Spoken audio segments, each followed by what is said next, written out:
राम कृष्ण हरी, राम कृष्ण हरी.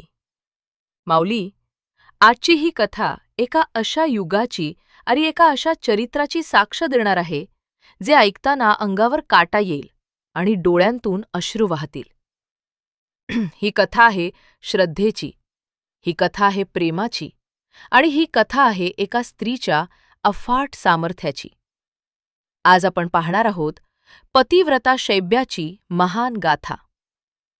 मंडळी, भारतीय संस्कृतीत जेव्हा जेव्हा पतिव्रता या शब्दाचा उच्चार होतो, तेव्हा सर्वप्रथम डोळ्यासमोर उभी राहते ती साक्षात यमराजाच्या पाशातून आपल्या पतीचे प्राण परत आणणारी महासती सावित्री.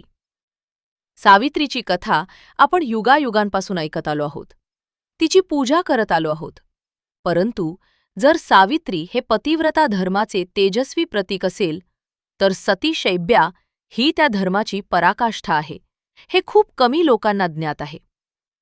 पतिव्रता असणे म्हणजे केवळ पतीची सेवा करणे नव्हे, तर ते एक अलौकिक तप आहे.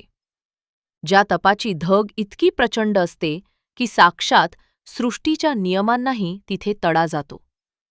आज आपण ज्या शैब्येबद्दल बोलणार आहोत, तिचे महात्म्य शब्दांच्या पलीकडचे आहे. तिची शक्ती इतकी अफाट होती की तिने काळाच्या चक्रालाच आव्हान दिले. आकाशात तळपणाऱ्या आणि जगाला प्रकाश देणाऱ्या सूर्याच्या रथाची चाके रोखण्याचे सामर्थ्य केवळ आणि केवळ शैब्येच्या वचनात होते. शास्त्र असे सांगते की जिच्या निष्ठेत आणि शीलामध्ये सत्यता असते, तिच्या आज्ञेचे पालन पंचमहाभूतांनाही करावे लागते. अग्नीचा दाह, वायूचा वेग, सागराची खोली आणि आकाशाची विशालता, हे सर्व एका पतिव्रतेच्या संकल्पापुढे नतमस्तक होतात. शैब्येचे सत्व इतके महान होते की केवळ सूर्यच नव्हे, तर साक्षात सृष्टीचा रचयिता असलेल्या ब्रह्मदेवालाही तिच्या तपापुढे आणि जिद्दीपुढे झुकावे लागले. खरे तर पतिव्रता होणे ही जगातील सर्वात कठीण साधना आहे.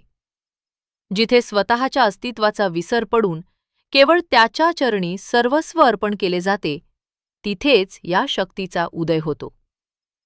धर्माचे रक्षण करणे हे सर्वांचे कर्तव्य असते, पण साक्षात धर्मालाही ज्या शक्तीपुढे नमते घ्यावे लागते, ती शक्ती म्हणजे पतिव्रता धर्म.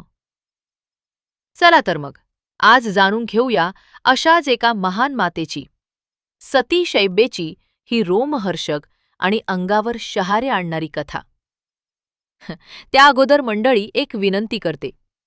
मी हा व्हिडिओ खूप मेहनतीने बनवला आहे. जर माझी मेहनत आवडली तर व्हिडिओला लाईक नक्की करा आणि कमेंटमध्ये राम कृष्ण हरी लिहायला विसरू नका. चला तर मग मी कथा सांगायला सुरुवात करते. मंडळी, या जगात जन्माला आलेल्या प्रत्येक जीवाला प्रारब्धाचे भोग हे भोगावेच लागतात. सुख पाहता जवा पाडे, दुःख पर्वता एवढे, असे तुकोबाराय म्हणतात ते उगीच नाही. आपण कितीही मोठे झालो, कितीही ज्ञान मिळवले, तरी देहाचे भोग सुटत नाहीत. कौशिक ऋषी हे मोठे ज्ञानी होते. वेदशास्त्र संपन्न ब्राह्मण होते. त्यांच्या कुळात तपश्चर्येची मोठी परंपरा होती.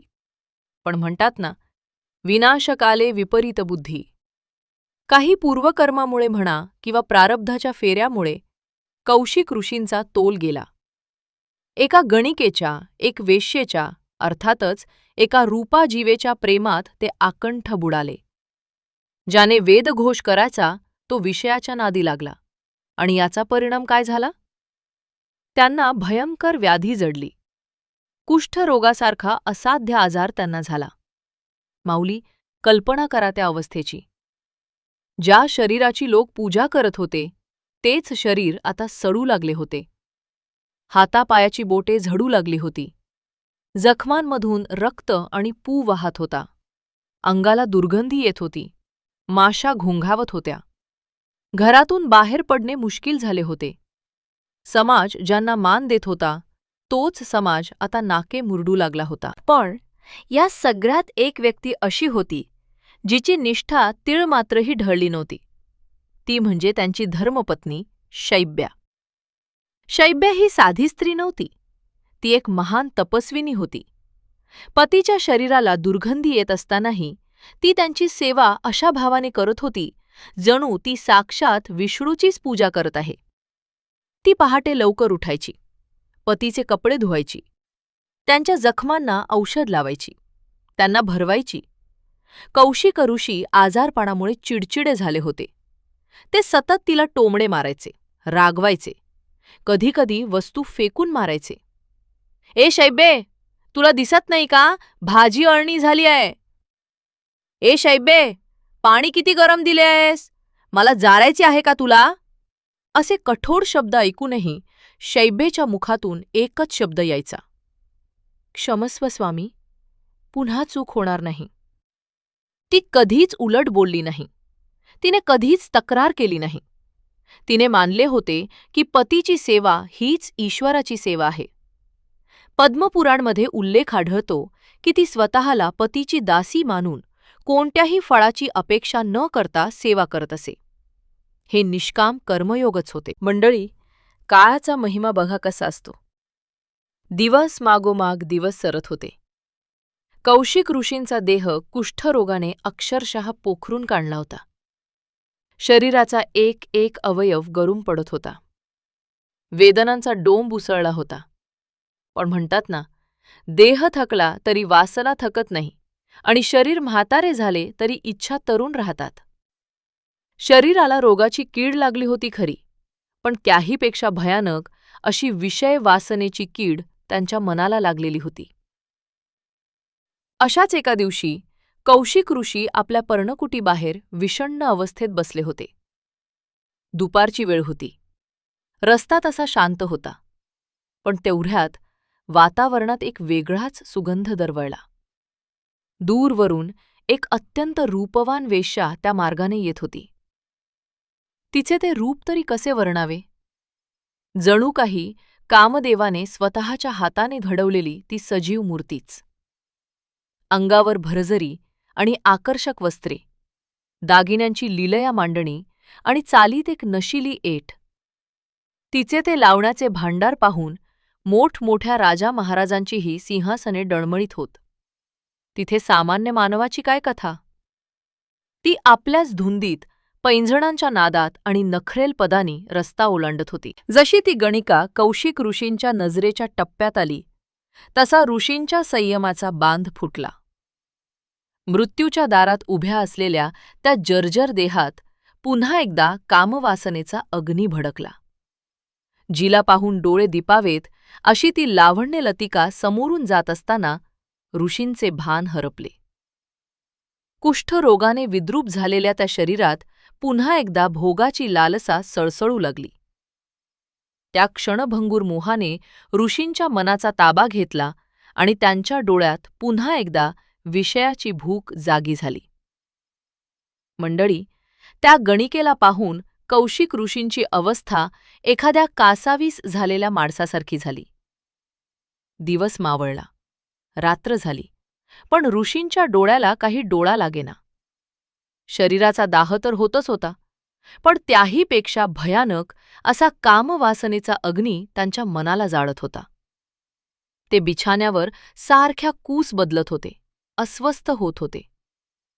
आपल्या पतीची ही तगमग शैब्येला सहन झाली नाही. ती माऊली, जी पतीलाच परमेश्वर मानत होती, तिने अतिशय मृदू स्वरात विचारले, "स्वामी, आज आपण इतके अस्वस्थ का? कोणत्या चिंतेने तुमच्या मनाचा ताबा घेतला आहे? कृपया मला सांगा, तुमच्या दुःखाचे कारण काय?" कौशिक ऋषींनी आधी टाळाटाळ केली. "शैब्ये, तू नाही समजणार. ती इच्छा अशी आहे जी पूर्ण करणे आपल्या हातात नाही, त्यामुळे विचारू नकोस." हे ऐकून शैब्येचे हृदय पिळवटून निघाले. तिने हात जोडले आणि म्हणाली, "नाथ, मी तुमची अर्धांगिनी आहे. सुख असो वा दुःख, त्यावर माझाही अधिकार आहे. मला आज्ञा द्या. तुमच्या समाधानासाठी मला जे काही करावे लागेल ते मी करेन." पत्नीची ही शरणागती पाहून ऋषींचा संयम सुटला.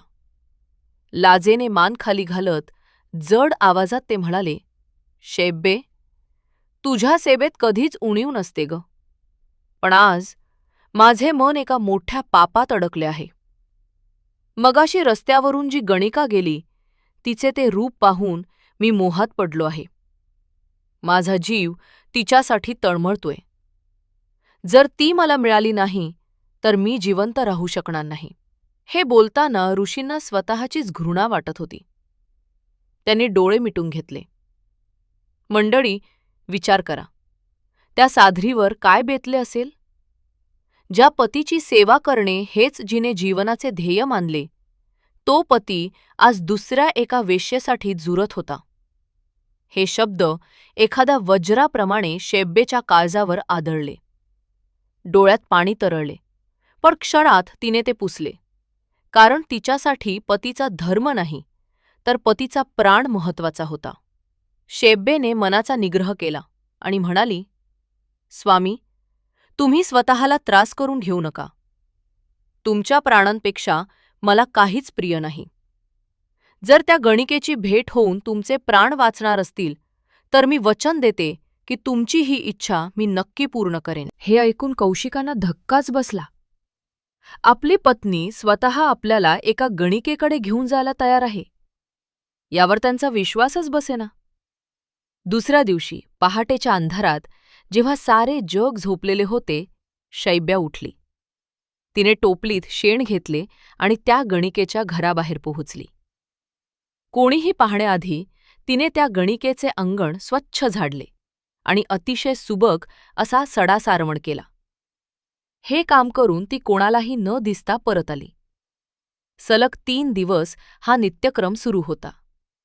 ती गणिका रोज सकाळी उठून पाही तर अंगण आरशासारखे स्वच्छ आणि सारवलेले. कोण आहे हा अज्ञात सेवक? हे कोडे तिला उलगडत नव्हते. चौथ्या दिवशी मात्र त्या गणिकेने ठरवले की आज त्या सेवेकराला शोधायचेच. पहाटेच्या अंधारात ती लपून बसली. जेव्हा शैब्या हातात झाडू आणि शेण घेऊन तिथे आली, तेव्हा त्या गणिकेनं तिला ओळखले आणि ती थक्क झाली. एक तपस्वी, तेजपुंज स्त्री आपल्यासारख्या गणिकेचे अंगण झाडते आहे, हे पाहून तिला गहिवरून आले. ती धावत गेली आणि शैब्येच्या चरणी पडली. रडवेल्या आवाजात ती म्हणाली, हे माते, मला क्षमा करा. मी किती अभागी की तुमच्यासारख्या पुण्यवान साध्वीकडून सेवा करून घेतली.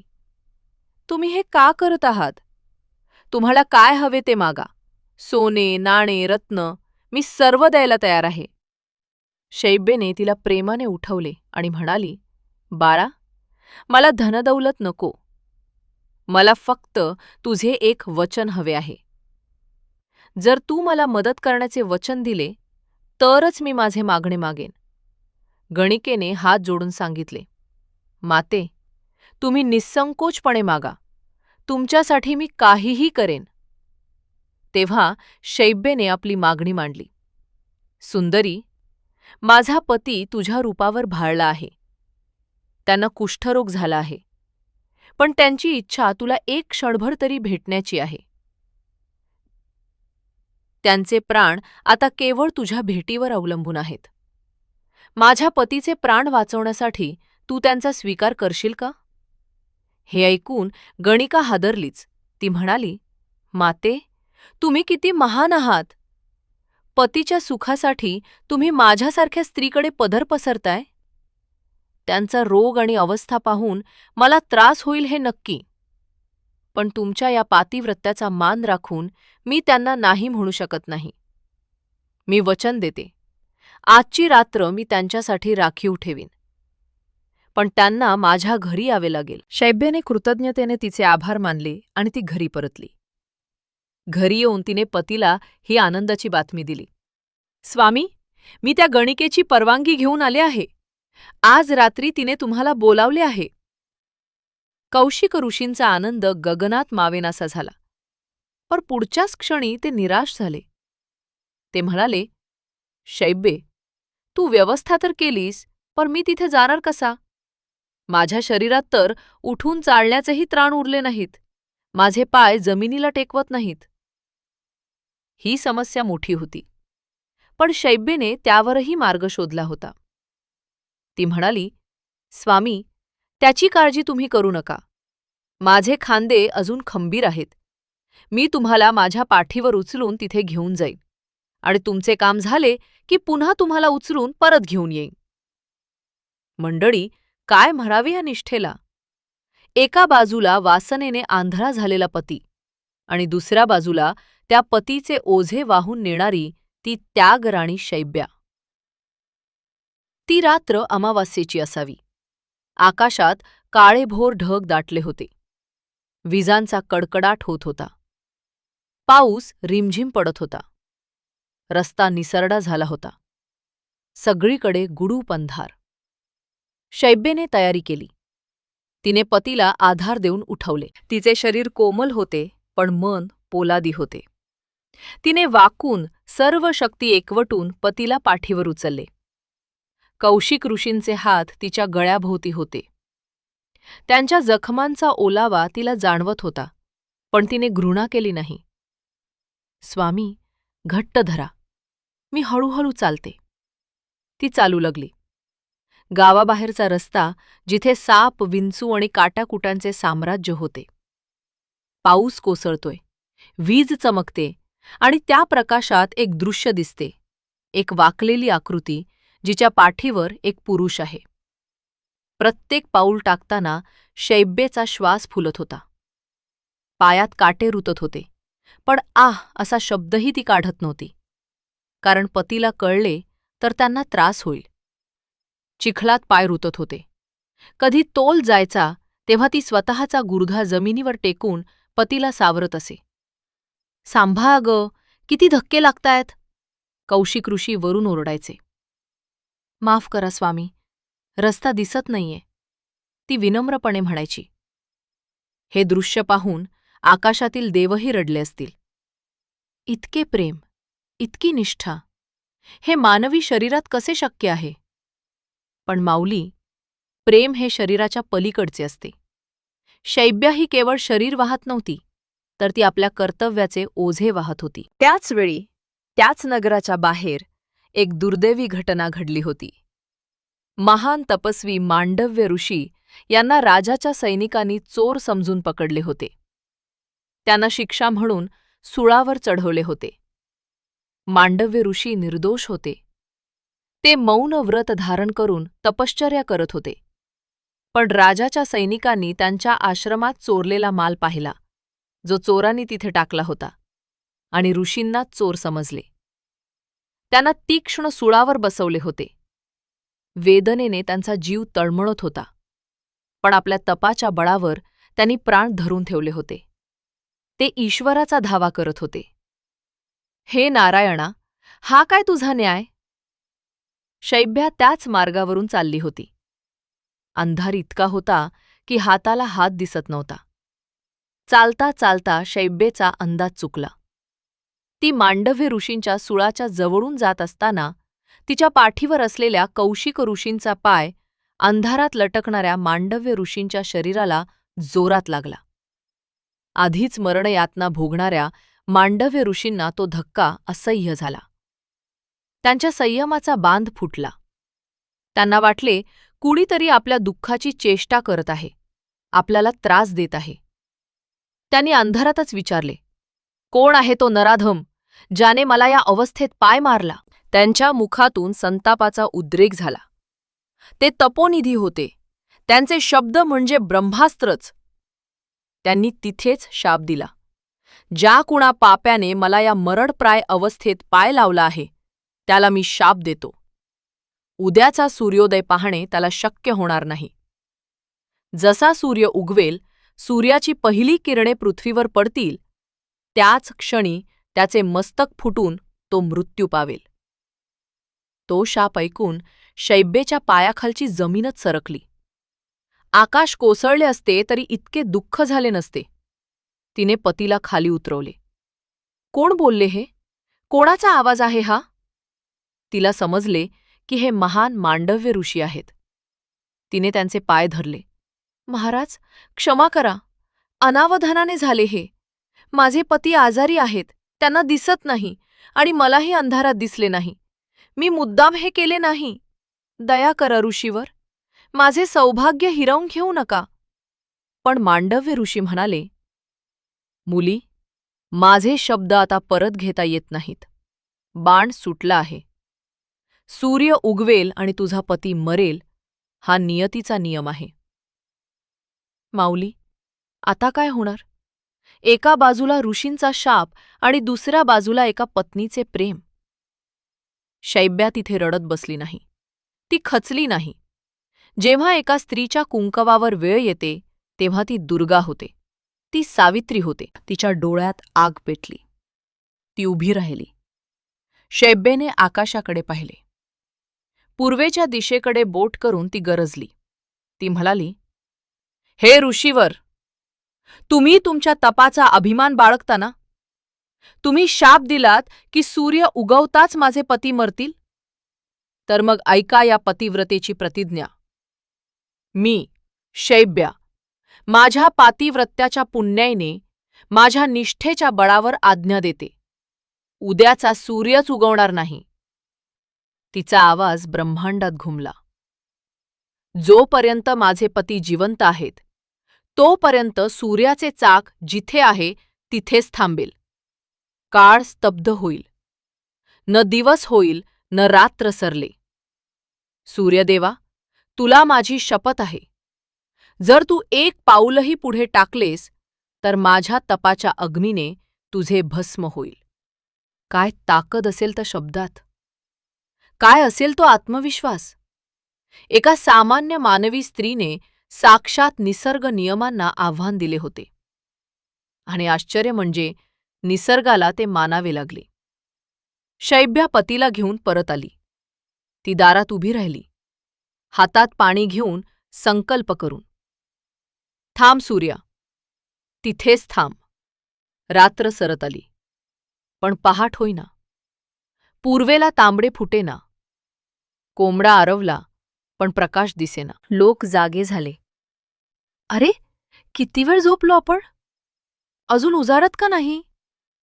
शेतकरी बैलांना घेऊन बाहेर आले, पण अंधार तसाच. पक्षी गोंधळले, घरट्यातच बसून राहिले. यज्ञयागादी कर्मे थांबली. कारण सूर्योदय झाल्याशिवाय अग्निहोत्र कसे करणार? संध्यावंदन कसे करणार? हळूहळू जगात भीतीचे वातावरण पसरले. प्रलय तर आला नाही ना? सूर्य न उगवल्यामुळे उष्णता वाढू लागली की थंडी? नाही. सगळीकडे एक भयानक स्तब्धता पसरली. काळाची गतीच थांबली. मंडळी, शैब्येने शपथ घेतली. आणि काय सांगावे, जणू काळाचे चक्रच थांबले.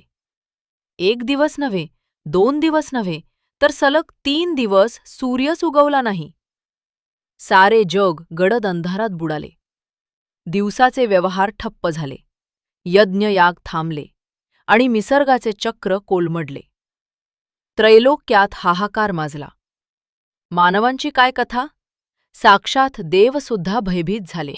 देवराज इंद्रासह सर्व देवगण ब्रह्मदेवाला शरण गेले. हात जोडून इंद्र म्हणाला, हे पितामह, त्रैलोक्यावर हे कोणते संकट ओढवले आहे? अंधाराच्या या साम्राज्याने सृष्टीचा विनाश जवळ आला आहे. कृपा करा आणि आम्हाला मार्ग दाखवा. ब्रह्मदेवाने ध्यान लावले. त्यांच्या दिव्य दृष्टीतून काहीच लपून राहिले नव्हते. डोळे उघडून ते शांतपणे म्हणाले, हे देवगण, हे संकट नैसर्गिक नाही. हे सामर्थ्य आहे एका महासतीचे.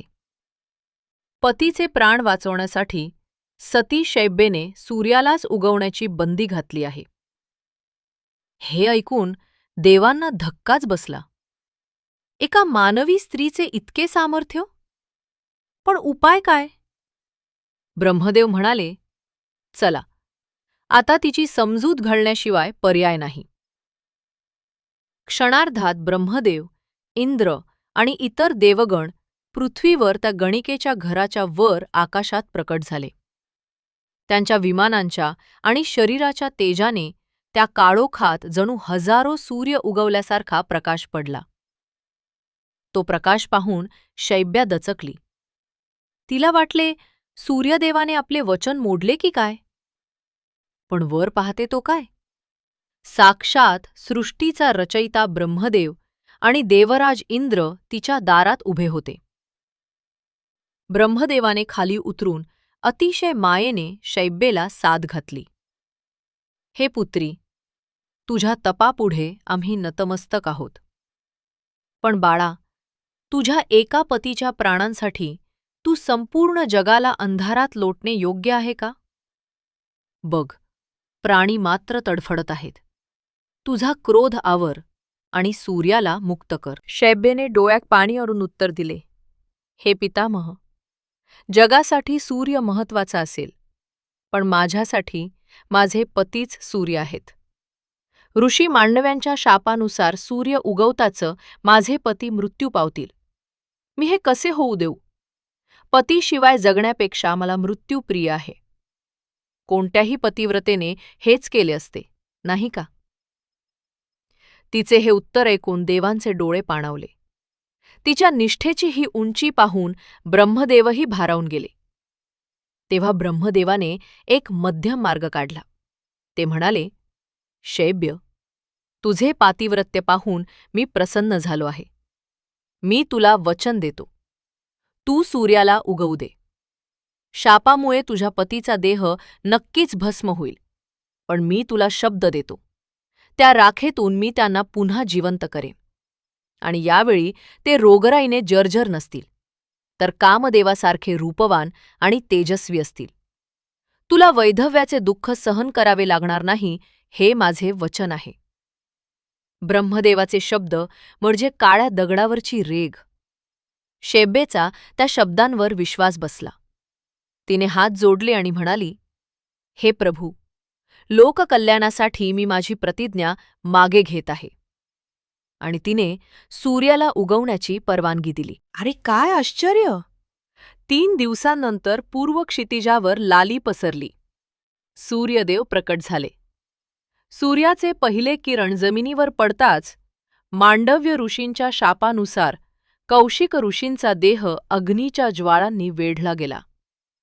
क्षणार्धात त्यांची राख झाली. शैब्येच्या काळजात धस्स झाले. पण तिने धीर सोडला नाही. तिची नजर त्या राखेवर खिळली होती. ब्रह्मदेवाच्या वचनानुसार चमत्कार घडला. त्या राखेच्या ढिगाऱ्यातून एक अत्यंत तेजस्वी, तरुण आणि रूपवान पुरुष बाहेर आला. त्याचे तेज पाहून साक्षात कामदेवही फिका पडेल असे त्याचे रूप होते. तो दुसरा तिसरा कोणी नसून कौशिक ऋषीच होते. त्यांनी पुढे होऊन शैब्येला मिठी मारली. आनंदाने दोघांच्या डोळ्यातून अश्रू वाहू लागले. हे दृश्य पाहून ती गणिकाही अवाक झाली. स्वर्गातून देवांनी पुष्पवृष्टी केली. ब्रह्मदेवाने त्या दोघांना आशीर्वाद दिले. बाळांनो, तुमचे पृथ्वीवरचे कार्य संपले आहे. आता तुम्ही सदेह स्वर्गात चला. सोन्यासारख्या चमकणाऱ्या विमानात बसून शैब्या आणि कौशिक स्वर्गाकडे निघाले. खाली पृथ्वीवर उभी राहून ती गणिका आणि नगरजन तो सोहळा बघतच राहिले. मंडळी, अशी ही सती शैब्येची कथा, जिने आपल्या निष्ठेच्या जोरावर मृत्यूला हरवले, सूर्याला रोखले आणि देवांनाही झुकायला लावले. भारतीय संस्कृतीत म्हणूनच म्हणतात, पतिव्रतेचे बळ देवांहूनही प्रबळ. तर मंडळी, अशी ही अंगावर शहारे आणणारी कथा. एकीकडे पतीच्या हट्टापायी त्याला चिखलातून, अंधारातून, पाठीवरून वाहून नेणारी दासी शैब्या, आणि दुसरीकडे त्याच पतीच्या प्राणासाठी सूर्याला धमकावणारी रणरागिणी शैब्या. स्त्रीच्या या दोन्ही रूपांना, तिच्या या अफाट शक्तीला आपला साष्टांग नमस्कार. देव करो आणि तुमच्याही संसारात अशीच जिद्द, असेच प्रेम आणि असाच आनंद नांदो. संकटे येतील, पण शैब्येसारखा निर्धार असेल आणि अनसूयेसारखे आशीर्वाद असतील, तर सूर्योदय नक्कीच होईल, आणि तोही सुखाचा. मंडळी, तुम्हाला पतिव्रता शैब्येची ही त्यागगाथा कशी वाटली? विशेषतः तिने पतीला पाठीवर वाहून नेल्याचा प्रसंग ऐकून तुमचे डोळे पाणावले का? तुमचे विचार खाली कमेंट बॉक्समध्ये नक्की लिहा. जर तुम्हाला ही कथा, हे निरूपण आणि आपली संस्कृती आवडली असेल, तर या व्हिडिओला लाईक करायला विसरू नका. हे ज्ञान, ही भक्ती आपल्यापुरती मर्यादित न ठेवता आपल्या नातेवाईकांना आणि मित्रांना शेअर करा. आणि हो, अशाच नवनवीन, प्रेरणादायी आणि आध्यात्मिक कथा ऐकण्यासाठी आपल्या चॅनलला आत्ताच सबस्क्राईब करा आणि शेजारील घंटीचे बटन दाबा, म्हणजे पुढची कथा आल्यावर तुम्हाला लगेच समजेल. पुन्हा भेटूया अशाच एका दिव्य कथेसह. तोपर्यंत राम कृष्ण हरी.